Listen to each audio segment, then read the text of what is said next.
बच्चों, welcome to Rezang La education. मेरा नाम है भारती और मैं हूं आपकी ज़ूलॉजी एजुकेटर। लास्ट क्लास में हम लोगों ने बायोटेक्नोलॉजिकल एप्लीकेशंस इन मेडिसिन शुरू कर दिया था, जिसमें हम लोगों ने किसके बारे में बात कर ली थी। हमने बायोफार्मास्यूटिकल यानी कि ह्यूमन इंसुलिन जो आपके सिलेबस में है, और सोमैटोस्ट्रोपिन यानी कि ग्रोथ हार्मोन कैसे बनाया है, कैसे सिंथेसाइज करा है, कहाँ यूज़ करा है, ये सब हम लोग कर चुके हैं। ठीक है, आज की क्लास में हम लोग उसी चीज़ को आगे बढ़ाते हुए अब हम लोग क्या करने वाले हैं, हम लोग करने वाले हैं जीन थेरेपी।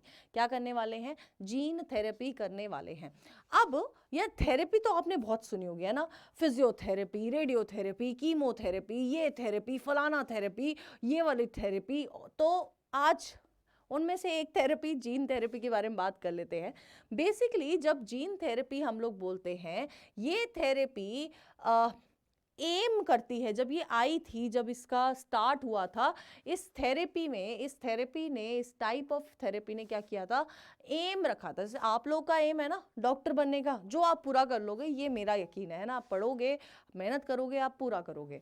ठीक है, सेम इसका भी क्या एम था, इस थेरेपी ने भी एम रखा था कि यार कुछ भी हो जाए, कोई भी अगर इनहेरिटेड जीन डिसऑर्डर है, इनहेरिटेड जेनेटिक डिसऑर्डर है, कोई भी ऐसी इनहेरिटेड डिजीज है, तो मैं जीन थेरेपी क्या करती हूं, मैं प्रण लेती हूं कि मैं उस जीन इनहेरिटेड डिसऑर्डर को खत्म करूंगी। अब कैसे खत्म करूंगी? मैं खत्म करूंगी by providing correct copy, exact copy of that defective gene, जिसके वजह से वो inherited disorder आया है। क्या बोला इसने प्रण लिया कि मैं जीन थेरेपी शपथ लेती हूं कि किसी भी तरह का इनहेरिटेड डिसऑर्डर हो, मैं इसको क्योर करूंगी by providing correct copy of that defective gene. यानी कि जिस जीन के वजह से वो डिसऑर्डर आया था, उसके जैसा बिल्कुल एग्जैक्ट कॉपी पेस्ट करेक्ट वाला, मतलब उसमें तो डिसऑर्डर था तो वो इनकरेक्ट वाला है, करेक्ट वाला जीन मैं दूंगी, मैं बनाऊंगी और मैं करूंगी उस इनहेरिटेड डिसऑर्डर को ठीक। ठीक है, जीन थेरेपी का ये फुल टू एम था। क्या था? फुल टू एम था, फुल प्रूफ एम। ठीक है, तो एक बार हम लोग लिख लेते हैं। जब हम लोग जीन थेरेपी की बात करते हैं, this aim to cure inherited disease by providing correct copy of defective gene. हमारे पास क्या थी? हमारे पास गलती से गलत कॉपी आ गई थी, तभी वो डिसऑर्डर हो गया, वो डिजीज होगी। अब हमने क्या करा, जीन थेरेपी के थ्रू हमने सही कॉपी, करेक्ट कॉपी हमने क्या कर दी, उस जीन की लगा दी। ठीक है, अब जिसके वजह से जीन थेरेपी क्या करती है, it allows the correction of gene defect, it allows the correction of, allows the correction of gene defect. ठीक है, किसी भी तरह का जीन डिफेक्ट है तो ये क्या करेगी, मतलब इससे पूरे तरह से चांसेस रहते हैं हमारे पास कि वो डिसऑर्डर या वो डिजीज क्या हो जाए, ठीक हो जाए। ठीक है, ठीक है, ठीक है। अब ठीक करने के लिए, तो हमने ठीक करने के लिए क्या करती है, करेक्ट जीन। करेक्ट जीन यानी कि नॉर्मल जीन देके कंपनसेट करती है एक नॉन फंक्शनल जीन को। यानी कि हमारे पास नॉन फंक्शनल जीन थी, हमने कंपनसेशन में क्या कर दिया, हमने वहां पर क्या रख दिया, मतलब नॉर्मल जीन रख दी। ठीक है, फॉर एग्जाम्पल कि आपने घर पे क्या करा है, आपने कोई वास तोड़ा है, आपने कुछ भी बर्तन तोड़ दिया, कोई ग्लास तोड़ दिया। अब उसको कंपनसेट करने के लिए, है ना, आपने क्या करा, आपने अपनी बहन पे नाम लगा दिया। अब बहन गुस्से में बैठी हुई है, अब बहन क्या करेगी, बहन जैसे ही देखेगी आपको मारेगी। तो आपने कंपनसेट करने के लिए अपनी बहन को कुछ गिफ्ट दे दिया, तो क्या होगी, कंपनसेशन। यहां पर भी हमने कंपनसेशन के लिए क्या डाला है, यहां पर भी जीन थेरेपी में क्या हो रहा है, we deliver normal gene to compensate non functional gene. यहां पर क्या कर रहे हैं, डिलीवर, इसके अंदर क्या होता है, deliver normal gene to compensate non-functional gene। ठीक है, क्लियर है। नॉर्मल जीन डाल देते हैं ताकि हम लोग नॉन फंक्शनल जीन को कंपनसेट कर पाए। क्या कर पाए? कंपनसेट कर पाए। ठीक है, अब क्या हो रहा है? बेसिकली जीन्स को हमें कहाँ डालना पड़ेगा? उस सेल के अंदर डालना पड़ेगा, उस टिश्यू के अंदर डालना पड़ेगा जहाँ पर उस डिफेक्टिव जीन का असर दिख रहा है। तो यहाँ पर हम लोग कहाँ क्या करते हैं? Genes are inserted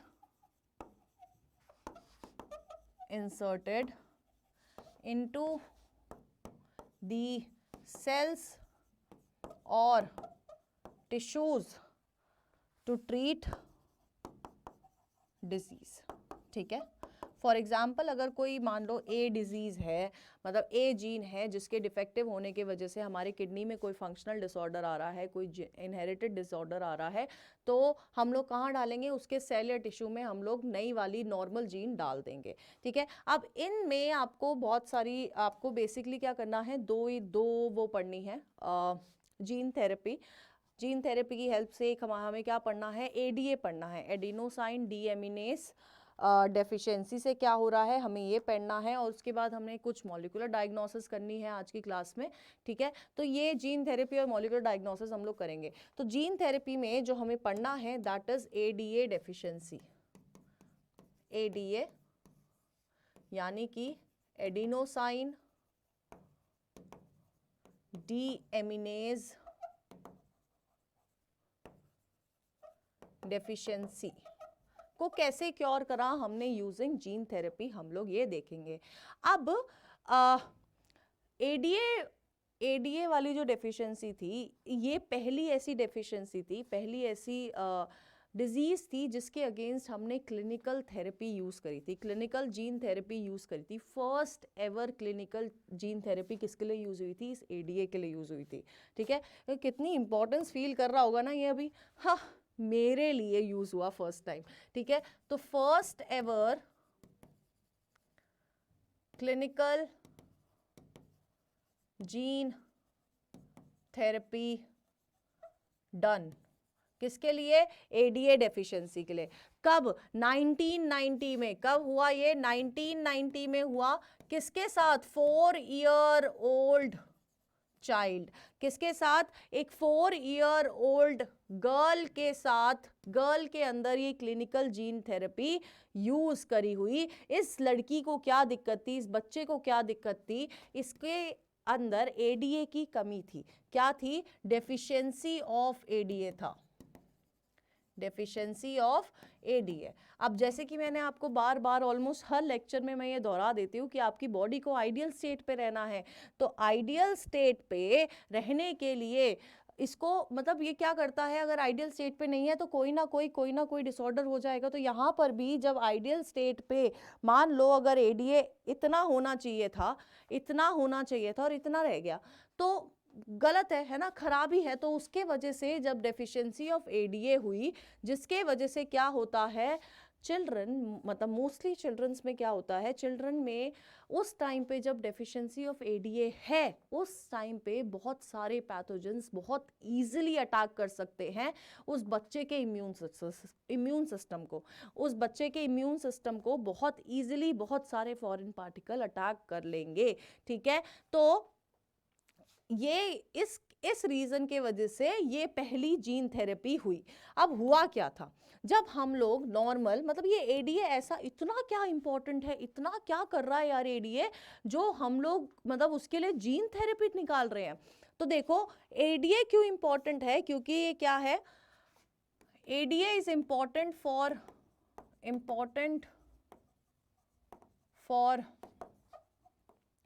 the functioning of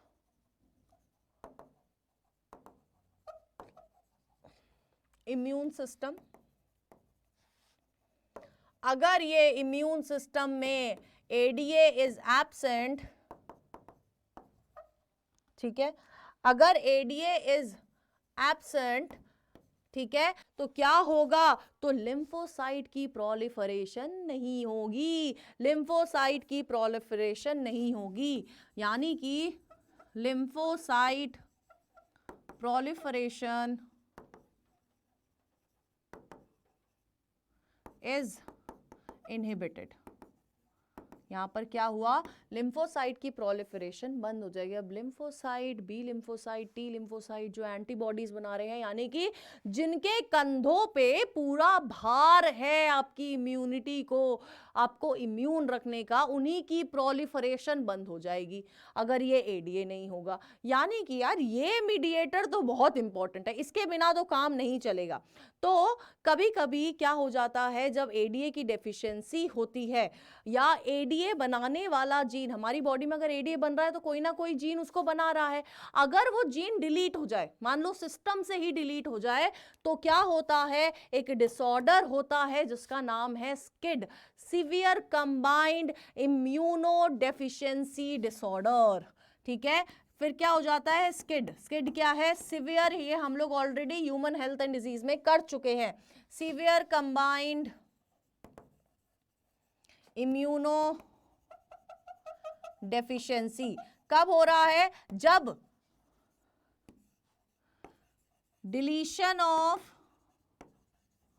ADA बनाने वाली जीन, एडीए बनाने वाली जीन को जब डिलीट हो जा रही है हमारे बॉडी से, हमारे सिस्टम से, तब severe combined immuno deficiency disorder होता है। अब इस एडीए ट्रीटमेंट के लिए, क्योंकि इतना इंपॉर्टेंट है, इसकी वजह से इम्यूनिटी बहुत वीकन हो जाएगी, तभी तो फॉरेन पार्टिकल्स कोई भी ऐरा गहरा आके क्या होता है, बॉडी में आके बैठ जाता है ना। तो अब इस एडीए ट्रीटमेंट को देख लेते हैं।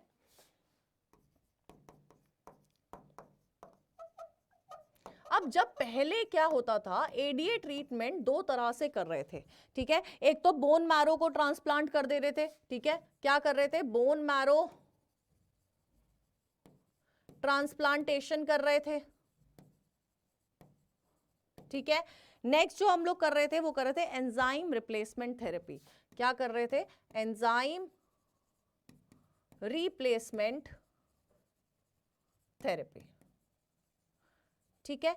अब एंजाइम में क्या कर रहे थे हम लोग, एंजाइम रिप्लेसमेंट या ईआरटी जिसको शॉर्ट फॉर्म में बोलते हैं, इनमें हम लोग एडीए के इंजेक्शंस दे रहे थे, ठीक है। इनमें क्या दे रहे थे, एडीए इंजेक्शंस हम लोग दे रहे थे। बट यार ये सब हो रहा था, ठीक है, मतलब हम लोग कर पा रहे थे, ठीक है, बट अभी भी यहाँ पर इनको यूज करने के बावजूद ADA deficiency is not completely curative, है ना। इनको यूज करने से इसको हम लोग पूरी तरह से क्योर नहीं कर पा रहे थे, किसको, एडीए डेफिशिएंसी को, नॉट कंप्लीटली क्योर। ये दोनों ही जो प्रोसेसेस थे, ये दोनों ही एडीए डेफिशिएंसी को कंप्लीटली क्योर नहीं कर पा रहे थे। तो कंप्लीटली क्योर करने के लिए हमने यूज किया जीन थेरेपी, ठीक है। To completely cure, to completely cure या कंप्लीटली क्योर ट्राई करने के लिए हमने क्या यूज करी, हमने यूज करी है जीन थेरेपी। अब इस थेरेपी में हम लोगों ने करा क्या ऐसा कि हम लोग बोल रहे हैं कि काफी फायदा देखने को मिला। तो देखो हमने ना क्या करा, ध्यान से देखो, हमने लिम्फोसाइट लिए from the blood of patient और उनको बाहर आउटसाइड द कल्चर ग्रो करा। हमने क्या करा, हमने लिम्फोसाइट किसके, पेशेंट के, taken and grown outside the culture, outside the body, ठीक है। बॉडी के अंदर उनको क्या कर, बॉडी से बाहर क्या क्या किया, हमने उनको कल्चर किया। अब कल्चर करते समय हमने क्या करा, हमने क्या डाल दिया, cDNA, एडीए cDNA, यानी कि रेट्रोवायरल वायरसेस के थ्रू हमने cDNA इसी कल्चर प्लेट में इंट्रोड्यूस कर दिया। हमने क्या कर दिया, ADA cDNA introduced in lymphocyte, ADA cDNA कौन से वेक्टर के थ्रू, रेट्रोवायरल वेक्टर के थ्रू हमने क्या करा, इंट्रोड्यूस कर दिया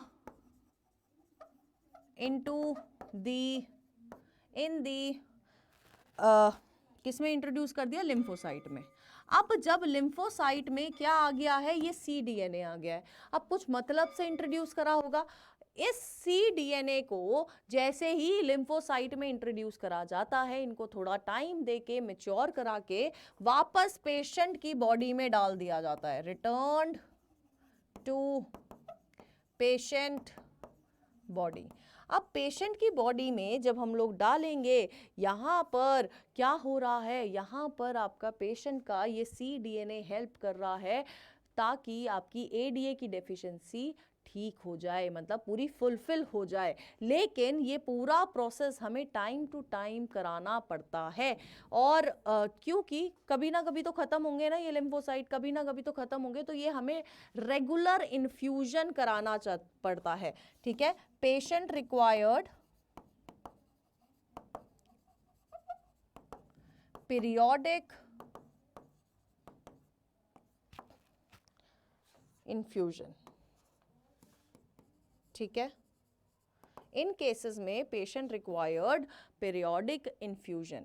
अब अगर हमने क्या करा, अगर हमने जीन को आइसोलेट किया फ्रॉम मैरो सेल्स जो क्या कर रही हैं, ADA प्रोड्यूस कर दी है, अगर हम लोगों ने उस जीन को आइसोलेट कर लिया मैरो सेल से जो ADA प्रोड्यूस कर रही हैं, और वो कहाँ डाल दिए, हम लोगों ने एम्ब्रायनिक स्टेज पे ही सेल्स के अंदर इंसर्ट कर लिए, तो हमें कंप्लीट क्योर मिलेगा। यानी कि असल में ये जो कंप्लीट क्योर है ये हमें कैसे मिलेगा, जब हम लोग क्या करेंगे, अगर हम लोग ने क्या करा, gene isolated from marrow cells, marrow cell से हमने क्या करा, जीन को आइसोलेट करा। कौन सी जीन को, जो प्रोड्यूस कर रही है ADA को। अब ADA को प्रोड्यूस करने के लिए हमने उन जीन को आइसोलेट करा, और अब इस जीन को हम लोगों ने कहाँ इंट्रोड्यूस कर दिया, अर्ली एम्ब्रियो में। इन जीन को इंट्रोड्यूस्ड इनटू अर्ली एम्ब्रियो। यानी कि ये किन केसेस में आपका हेल्पफुल है, जब क्या है, बहुत इनिशियल स्टेज पे कंप्लीटली क्योर हो सकता है। यहाँ पर क्या हो सकता है, परमानेंट क्योर मिल सकता है, रेगुलर इन्फ्यूजन नहीं करवाने पड़ेंगे। ठीक है, जैसे यहाँ पर भी क्योर हो रहा है, बट आपको रेगुलरली ये वाला पूरा जीन थेरेपी लेनी पड़ती है। फॉर एग्जांपल आपको पता होगा ना, पेशेंट्स, कैंसर पेशेंट की रेगुलर कीमोथेरेपी होती है, ये सेशन, इतने सेशन, उतने सेशन उनको ज़रूरत पड़ती है। ठीक है, रेडियोथेरेपी, फिजियोथेरेपी, काफ़ी सारे सेशन के बाद कोई ठीक होता है। सेम यहीं पर, यहाँ पर भी क्या है, हम जीन थेरेपी भी करते हैं, और रेगुलर इन्फ्यूजन होता है, required in case of gene therapy. ठीक है, now next is molecular diagnosis. Molecular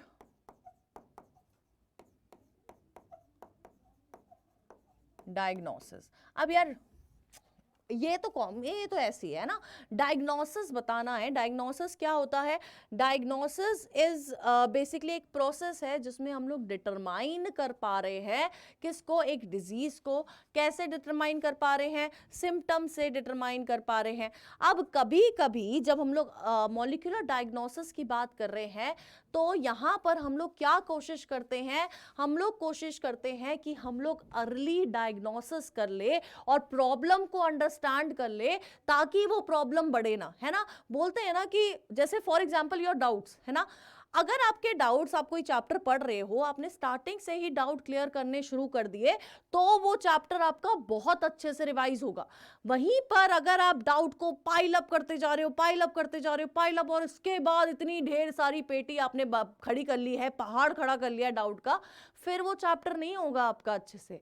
तो डाउट साथ के साथ क्लियर करते जाना। ठीक है, तो यहाँ पर भी ये क्या करते हैं हम लोग, इस प्रोसेस से, इस मॉलिक्यूलर डायग्नोसिस से हम लोग क्या चाह रहे हैं, हम लोग करना चाह रहे हैं to diagnose it early and understand the problem, ताकि हम लोग डिजीज को ट्रीट कर पाए, ताकि हम लोग डिजीज को ट्रीट कर पाए। ठीक है, ठीक है, क्लियर है, क्लियर है। अभी एक और टर्म हम लोग यहाँ पर यूज करते हैं, ये आप लोग लिख लेना। एक है आपका pathophysiology, pathophysiology basically it is the study, it is the study of changes in the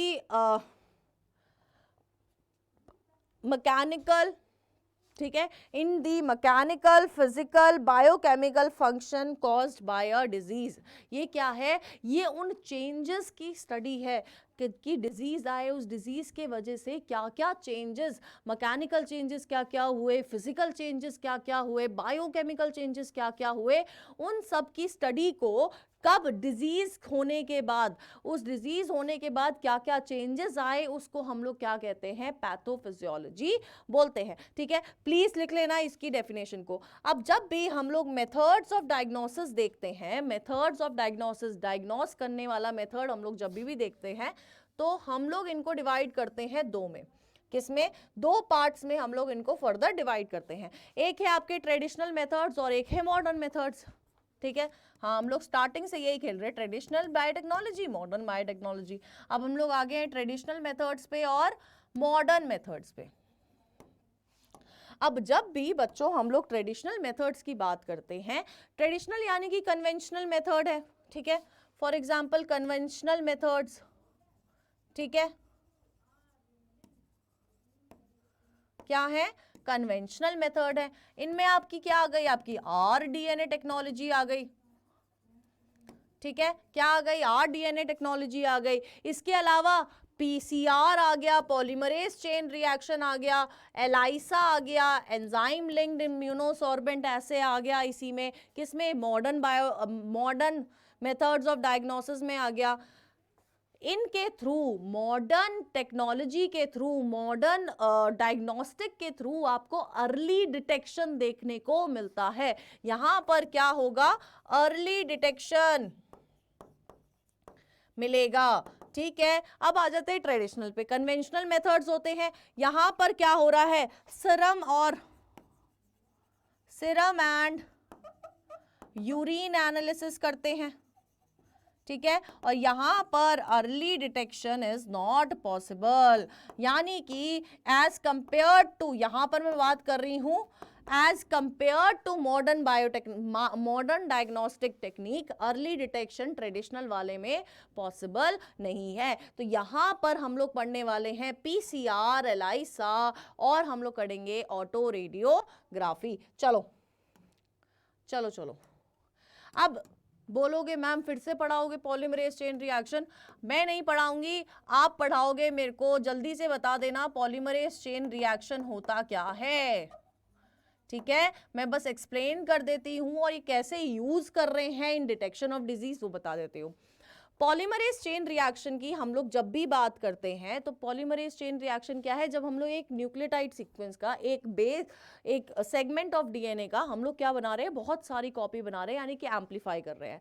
ठीक है, तो एम्पलीफिकेशन में पीसीआर में 3 स्टेप होते हैं। ठीक है, थर्मोसाइक्लर मशीन यूज होती है। 3 स्टेप कौन से हैं, आपका डीनेचुरेशन, आपका अनीलिंग और आपका एक्सटेंशन। डीनेचुरेशन में क्या करते हैं, एक जो आपका डीएनए डबल स्ट्रैंडेड डीएनए था, इन डबल स्ट्रैंडेड डीएनए को अलग कर दिया। ये कौन सा स्टेप है, डीनेचुरेशन। फिर आपने क्या करा, यहां पर एक प्राइमर ऐड कर दिया, यहां पर एक प्राइमर ऐड कर दिया, ये क्या हो गया, अनीलिंग। अब उस अनीलिंग को अब हमने क्या करना है, प्राइमर ऐड करा था, इसको एक्सटेंड कराना है, एक्सटेंड करा दिया। वो स्टेप कौन सा है, एक्सटेंशन है। ठीक है, तो ये क्या है, पीसीआर है। पीसीआर मतलब एम्पलीफिकेशन कर रहे हैं हम लोग किसी भी जीन का। अब ये पीसीआर कैसे यूज हो रहा है इन डिटेक्शन ऑफ डिजीज? तो सबसे पहली बात, ये इसलिए इंपॉर्टेंट टेक्निक है क्योंकि अगर छोटे से छोटा, लो से लो कंसंट्रेशन ऑफ बैक्टीरिया या कोई फॉरेन पार्टिकल आपकी बॉडी में कहीं बैठा हुआ है ना, ये ढूंढ लेगा। कैसे ढूंढ लेगा, आपने मान लो हमें शक है कि मेरे पेट में कुछ हो गया है। ठीक है, तो पेट के भी किसी पर्टिकुलर पार्ट में, तो हम लोग क्या करेंगे, अब बैक्टीरिया है, छोटा सा है, दिख नहीं रहा है, हमने उस पेट से क्या निकाला, थोड़ा सा कुछ निकाला और हम लोगों ने उसको एम्पलीफाई करा, हमने उस डीएनए सेगमेंट को एम्पलीफाई करा। अब एम्पलीफाई करेंगे तो बढ़ेगा वो डीएनए का कंटेंट भी बढ़ेगा। अब डीएनए का कंटेंट बढ़ेगा तो हमें तो दिखाई दे जाएगा ना। तो ये क्या करता है, ये it can detect very low concentration of bacteria, बहुत कम कंसंट्रेशन ऑफ बैक्टीरिया भी डिटेक्ट कर सकता है, ठीक है। कैसे? बाय एम्प्लीफिकेशन, बाय एम्प्लीफिकेशन, ठीक है, क्लियर है, ठीक है। नेक्स्ट, इट कैन, कौन सी disease?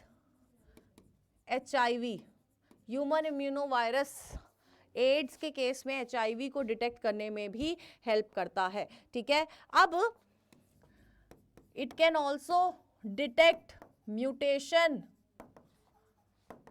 In case of cancer patient, cancer patient के केस में म्यूटेशन कहाँ हुई है, कैसे हुई है, कौन से क्रोमोसोम पे हुई है, कौन से पार्ट पे हुई है, वो सब हम लोग यहाँ पर डिटेक्ट कर सकते हैं using PCR, polymerase chain reaction. इसके अलावा it can also help to detect genetic disorders, ठीक है, जेनेटिक डिसऑर्डर्स को भी डिटेक्ट कर सकता है। क्या कर सकता है? जेनेटिक डिसऑर्डर्स को भी डिटेक्ट कर सकता है। Next is ELISA, next is ELISA. ELISA की फुल फॉर्म क्या है? एंजाइम लिंक्ड इम्यूनो सॉर्बेंट एसे, ठीक है।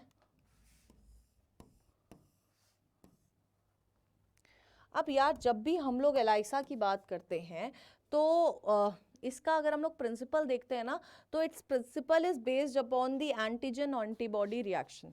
किसके ऊपर डिपेंडेंट है इसका? अगर हम लोग प्रिंसिपल की बात करेंगे, प्रिंसिपल क्या है इसका?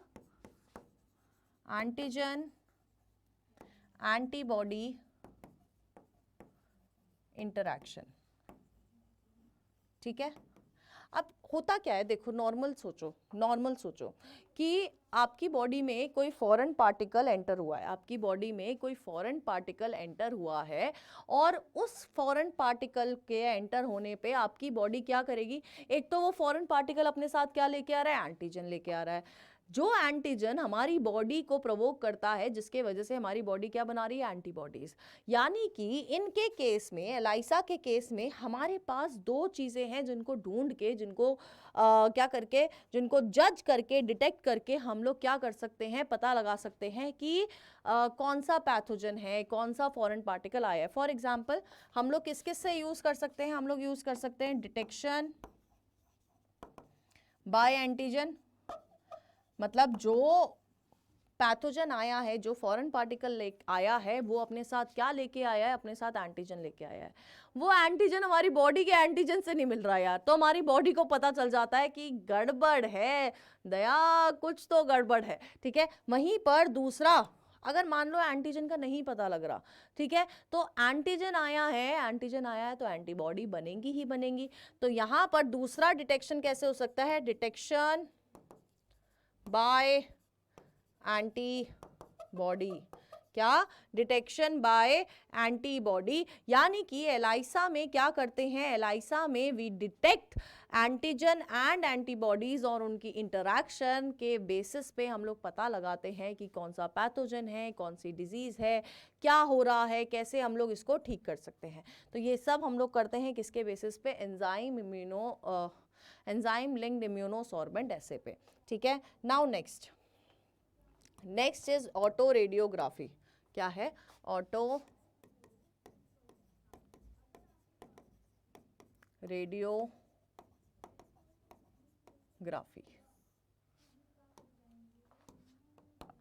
अब जब भी हम लोग बच्चों बात करते हैं ऑटो रेडियोग्राफी की, यानी कि इट अलाउज द डिटेक्शन या localization of radio active isotope within a biological sample.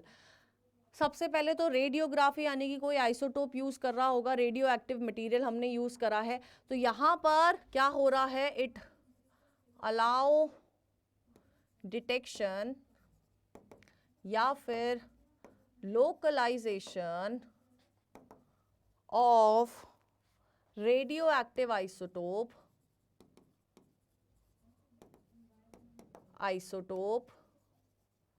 in a biological sample, in a biological sample. अब हो क्या रहा है, इसमें करते क्या है, इसमें हमने क्या करा, हमने बेसिकली इनमें हम लोग क्या कर रहे हैं, we demonstrate the radio labelled compound distribution. इसके हेल्प से हम लोग क्या मिल रहा है कि वो रेडियो एक्टिव एलिमेंट, वो रेडियो एक्टिव कंपाउंड कहाँ कहाँ डिस्ट्रीब्यूट हो रहा है, उसको हम लोग क्या करते हैं, डेमोन्स्ट्रेट कर रहे हैं। ठीक है, डेमोन्स्ट्रेट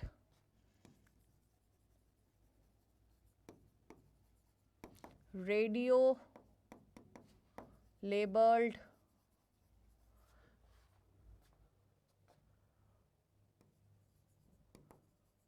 कंपाउंड, अरे रेडियो लेबल्ड कंपाउंड डिस्ट्रीब्यूशन।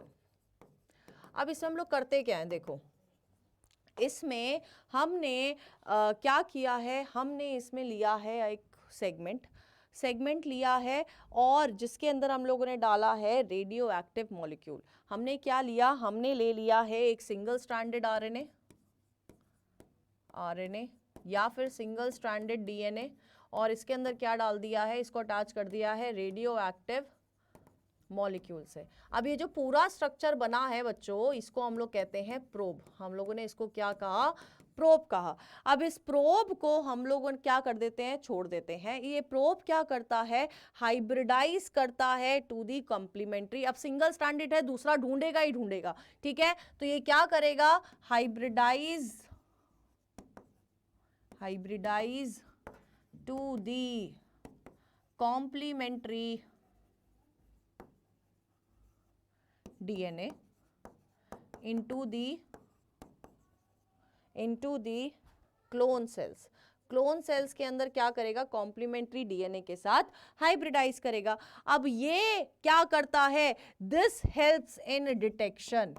ये जो रेडियो लेबल्ड वाला जो सिस्टम था सारा, ये जो हमने चमकाया था, बेसिकली रेडियो लेबल क्या है, हम लोगों ने कुछ ना कुछ लाइटिंग डाल दी है, कुछ ना कुछ क्या कर दिया है, चमकाने वाला चमकने वाला सब्सटेंस डाल दिया है, जिसके वजह से हम लोग को क्या हो रहा है, डिटेक्शन में हेल्प हो रही है। और डिटेक्शन में हेल्प होने के वजह से हम लोग इसको क्या बोलते हैं, ऑटो रेडिएशन या फिर ऑटो रेडियोग्राफी बोल रहे हैं। इसको हम लोग क्या बोल रहे हैं, ऑटो रेडियोग्राफी बोल रहे हैं। अब ये करा क्यों था, ये हमने करा इसलिए था ताकि हम लोग ढूंढ सके कि किस जगह पे, किस एग्जैक्ट पोजीशन पे क्या है, प्रॉब्लम क्रिएट हो रही है। ये हम लोगों ने क्यों किया था, ताकि हमें ये पता लगे कि किस एग्जैक्ट पोजीशन पे, उस लोकलाइज करने के लिए किस एग्जैक्ट पोजीशन पे क्या हो रहा है, प्रॉब्लम हो रही है, किस एग्जैक्ट पोजीशन पे वो डिसऑर्डर वो हो रहा है। ठीक है, ठीक है, ठीक है। अब रेडियो एक्टिव हम लोगों ने बेसिकली कौन सा यूज करते हैं, P32 यूज करा जाता है, जो कि क्या है, एक रेडियो लेबल्ड कंपाउंड है या रेडियो एक्टिव मॉलिक्यूल है। अब देखो हो क्या रहा है, हम लोगों ने क्या करा, हम लोगों ने हाइब्रिडाइज होने के लिए छोड़ दिया कॉम्प्लीमेंट्री डीएनए से। अब जब हम लोगों ने हाइब्रिडाइज होने के लिए छोड़ दिया इनटू दी क्लोन सेल्स, अब जिन क्लोन्स के पास क्या है, जिन क्लोन के पास म्यूटेटेड जीन है, वो फोटोग्राफिक फिल्म पे नहीं दिखेंगे। फोटोग्राफिक फिल्म पे क्यों नहीं दिखेंगे, उनके पास रेडियो एक्टिव एलिमेंट नहीं है, तो जिसके वजह से हमें पता चल जाएगा कि कहाँ पर हमें वो डिसऑर्डर, वो प्रॉब्लम कॉज हुई है। ठीक है, ठीक है, क्लियर है। तो ऐसे हम लोग क्या कर लेते हैं, रेडियोग्राफी करते हैं। ठीक है, तो ये क्या था, हमारा जीन थेरेपी हमने करा और मॉलिक्यूलर डायग्नोसिस हम लोगों ने करा। क्या क्या करा, जीन थेरेपी में हमने वो ADA डेफिशिएंसी वाला करा, और हम लोगों ने मॉलिक्यूलर डायग्नोसिस में हम लोगों ने PCR समझा, जो हम लोग ऑलरेडी कर चुके हैं। PCR हम पूरा प्रोसेस समेत कर चुके हैं। और हमने क्या करा, और हमने आपकी ऑटो रेडियोग्राफी कंप्लीट करी। ठीक है, नेक्स्ट क्लास में हमारा ट्रांसजेनिक एनिमल रह जाता है ना, ट्रांसजेनिक एनिमल रह जाता है और बायोएथिक इशू रह जाता है। और अगर टाइम मिलेगा तो हम लोग एलाइसा का पूरा स्टेप बाय स्टेप प्रोसेस देख लेंगे कैसे क्या होता है। ठीक है बच्चों, तो मिलते हैं नेक्स्ट क्लास में। प्लीज़ पढ़ लो, प्लीज़ पढ़ो, अच्छे से पढ़ो। ठीक है, तो बाय बच्चों।